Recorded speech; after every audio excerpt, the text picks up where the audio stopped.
लोकसभा चुनाव 2024 का अंतिम चरण जो कि 7वें चरण है, चुनाव प्रचार आज थम गया। इसी दौरान बक्सर लोकसभा सीट से निर्दलीय प्रत्याशी पूर्व आईपीएस आनंद मिश्रा ने एक पोस्ट करते हुए लिखा कि आज बक्सर पुनः उसी मोड़ पर खड़ा है जहां पर अपनी आस, आकांक्षा व विश्वास का प्रतिनिधि चुनने वाला है।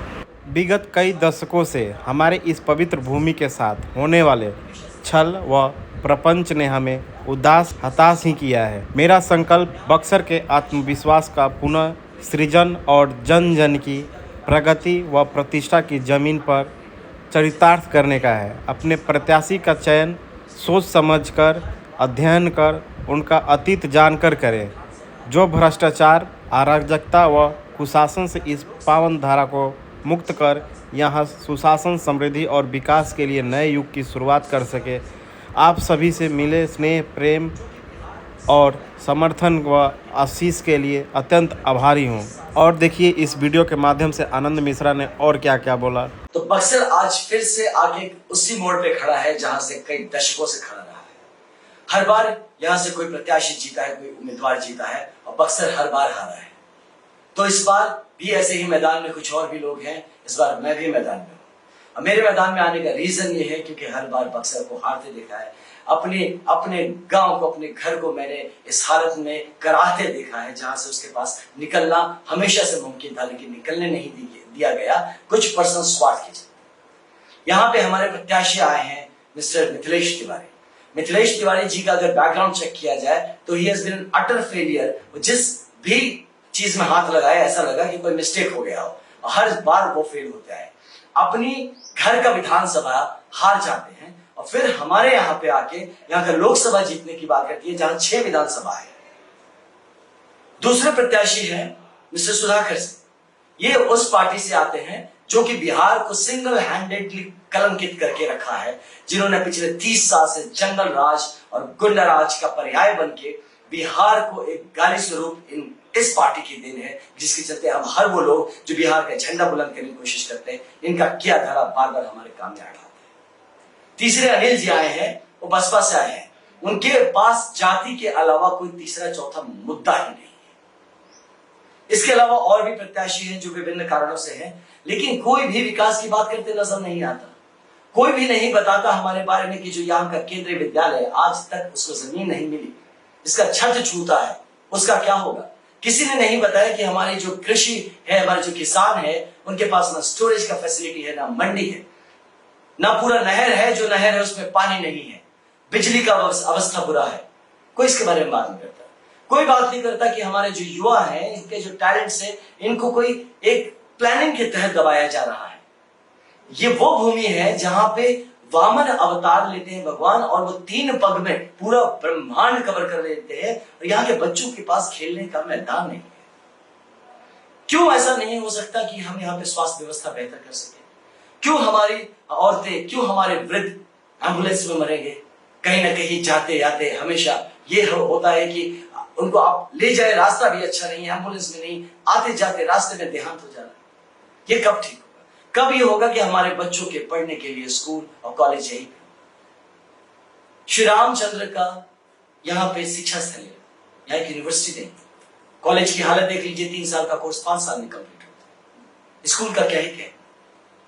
शिक्षकों की अवस्था इतनी बुरी करके रखी गई है और हम चाहते हैं कि शिक्षा ठीक हो जाए। कैसे होगा? हॉस्पिटल का एकमात्र काम है रेफर करना, बट क्या इस हर रेफरल को क्या हम क्रिटिकली एनालाइज करते हैं? क्या उसे करेक्शन करते हैं कि अगली बार उसी मुद्दे पे फिर से रेफरल ना हो? यहां पे कोई भी एक भी ऐसा विजनरी लीडर है जो कि सोचता हो आगे का, 5 साल 10 साल बाद की बात हो, अगले साल का सोचता हो? कोई क्या सोचता है? गर्मी का मौसम है, सब देख रहे बहुत गर्मी, कोई सोचता है कि बारिश आएगा? यहाँ नली और गली एक हो जाते हैं, यहाँ रास्ता कौन सा है, ड्रेन कौन सा है, पता ही नहीं चलता। यहाँ पे पानी की निकासी का प्रॉब्लम है, या सड़कों का प्रॉब्लम है, पानी में आर्सेनिक का प्रॉब्लम है। मतलब ऐसी बेसिक चीजों से हम जूझ रहे हैं और यहाँ लोग आते हैं और बात करते हैं चंद्रमा पे यान भेजने की बात करेंगे, बात करेंगे किसी दूसरे राज्य के बारे में, बात करेंगे किसी दूसरे ब्रह्मांड के बारे में, बट यहाँ के बच्चों के बारे में। तो ऐसे कई मुद्दों का निवारण करने की एक इरादा लेके मैं आया हूँ यहाँ पे अपनी माटी के पुकार से। मेरी माँ ने मुझे बुलाया है, मैं इसलिए वापस आया। मैं एक अच्छे करियर में था, एक आईपीएस ऑफिसर था, को छोड़ के आया हूँ क्योंकि मुझे लगा कि मेरा ज़मीर कहता है कि मुझे अपनी ज़मीन के लिए काम करने की ज़रूरत है। मैं एज आईपीएस ऑफिसर एक करियर ब्यूरोक्रेट के हिसाब से बहुत ही अच्छी ज़िंदगी गुजार सकता था, बट वो मुझे कहीं ना कहीं दोष लगता था कि यार मेरा पूरा मेरा क्षेत्र इस तरह से दरिद्रता में प्रताड़ित होके इस तरह से घुट रहा है और मैं यहाँ पे एक अपने करियर बनाने में लगा हूँ। तो एक ऐसी पुकार से आया हूँ और इस उम्मीद से आया हूँ कि जब मैं सब कुछ छोड़ के अपना आता हूँ यहाँ पे, तो मेरा अपना क्षेत्र, मेरा अपना गांव, मेरे अपने परिवार वाले ये मुझे नहीं छोड़ देंगे। मैं यहाँ सिर्फ काम करने आया हूँ। ऐसे कई लोग हैं जो ऐसे नैरेटिव्स बिल्डअप करने की कोशिश करते हैं कि मेरा अपना कुछ अल्टीरियर मोटिव है। क्या हो सकता है? कॉमन सेंस की बात है, कोई भी सोच ले क्या हो सकता है मेरा मोटिव। जस्ट बिकॉज कि एक ऊंचे उद्देश्य से प्रेरित हो और ये हजम नहीं होता छोटे विचारधाराओं के लोगों को, इसलिए कुछ भी कहानी बना दें मेरे बारे में।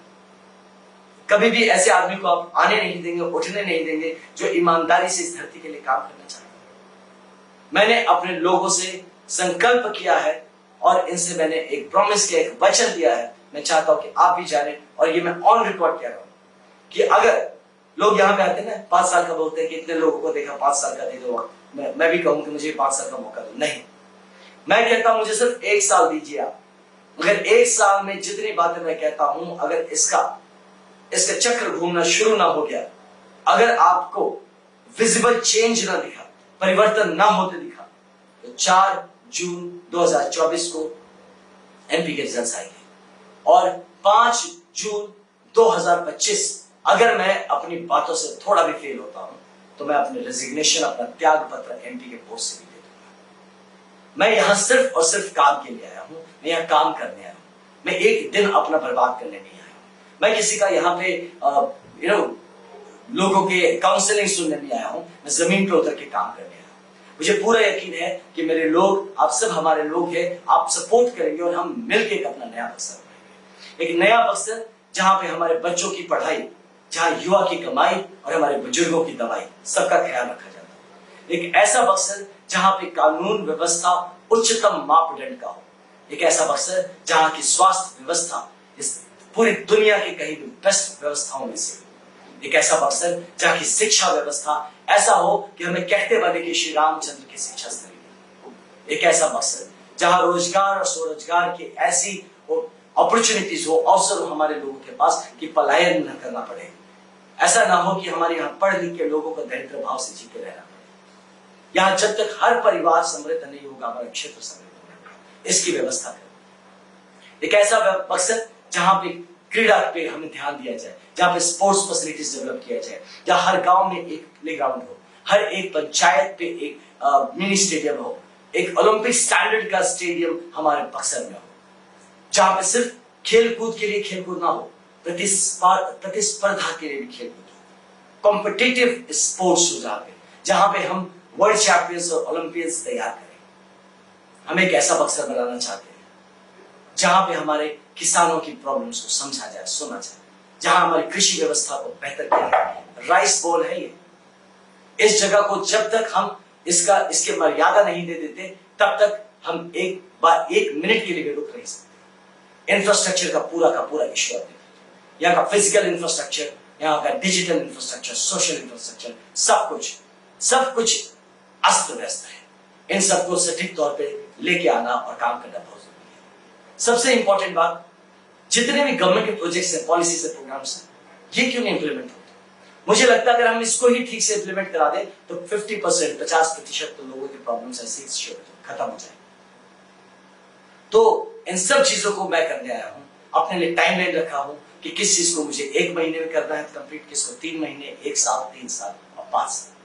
टाइमलाइन पे हमें काम करना है। रिजल्ट ओरिएंटेड हमें यहाँ पे पॉलिटिक्स चाहिए, सकारात्मक राजनीति चाहिए। सबसे पहला चीज जो मैं आपको देना चाहता हूं, मैं करना चाहता हूं, वो होगा कि सांसद जन सुनवाई केंद्र या सांसद जन सेवा केंद्र, जहां सिर्फ आपका सांसद एक फोन कॉल अवे रहेगा। एक फोन कॉल, एक व्हाट्सएप मैसेज, एक ईमेल, या आप अगर चाहे तो आके भी वहां मिल सकते हैं। आपके सांसद की फिजिकल अवेलेबिलिटी, एक फिजिकली आपका सांसद है कि नहीं शारीरिक तौर पे, इससे आपका काम कभी नहीं रुकेगा। मेरा सिर्फ एकमात्र मकसद होगा कि अगर यहाँ पे हैं तो आपके जीवन को बेहतर बनाए और डे 1 से बेहतर बनाए। अगर ना बना पाए, जैसा मैंने कहा 1 साल के बाद मुझे यहाँ रहने का कोई हक नहीं होगा, जिसके लिए मैं आपको 5 साल के लिए इंतजार नहीं करूं कि आप मुझे हटाएं। मैं 1 साल में खुद ही अपना त्याग पत्र दे दूंगा अगर मैं यहाँ पे आपके लिए डिलीवर न कर पाया, मैं वो काम न कर पाया जिसके सपने लेके आया हूँ, जिसके इरादे में आपसे डिस्कस करता हूँ। यकीन है आप सपोर्ट करेंगे, आप हाथ मजबूत करेंगे और अब की बार अपना वोट आप व्यर्थ नहीं करेंगे। कुछ ऐसे लोग जो कि कुछ भी कह देते हैं कि सांसद के पास 5 करोड़ रुपए ही मिलते हैं, वो कैसे करेंगे ये सब, उनको जाके बताइए कि 18 लाख करोड़ का जो बजट होता है हमारे देश का, वो सांसद के थ्रू ही जमीन पे इंप्लीमेंट किया जाता है। हर सांसद उसका भागीदार होता है, हर जिला उसका भागीदार होता है, हर कॉन्स्टिट्यूएंसी उसका भागीदार होता है। बहुत सारे CSR फैसिलिटीज है। पैसों की कमी नहीं होती, इरादा सही हो और काम करने का तरीका पता हो, पैसे की कभी कमी नहीं होगी। जो लोग ऐसी भ्रांतियां फैलाने की कोशिश करें उनकी बात में ना जाए। मैं आपको जमीनी हकीकत बताता हूं, हम चुनाव जीत रहे हैं, साथ खड़े रहे, मजबूती से साथ खड़े रहे और हम एक आदर्श बक्सर क्रिएट करके देंगे जो कि एक आदर्श बिहार होने में प्रेरित करेगा और ये बिहार एक प्रेरणा स्वरूप बनकर उठेगा पूरे भारतवर्ष के लिए। जो हमारे सम्माननीय माननीय प्रधानमंत्री जी इतना बड़ा विजन लेके आए हैं, अगर उसको किसी को पूरा करना है, अगर आपको लगता है उसे कोई पूरा कर सकता है, तो एक स्ट्रॉन्ग कैंडिडेट आप बक्सर से भेजिए, एक मजबूत किरदार बक्सर से भेजिए कि जो दिल्ली में बैठे हमारे प्रधानमंत्री हो उनका भी हाथ मजबूत किया जाए और जितने भी चीजों के बारे में सोचा है, कार्यान्वित करने की सोचा है, उस चीजों को हम बक्सर से लीड देके उस चीज को पूरा करें और एक आदर्श बन के खड़े हो सबके लिए। बहुत बहुत धन्यवाद। बक्सर की जय, बिहार की जय, भारत माता की जय। जय हिंद।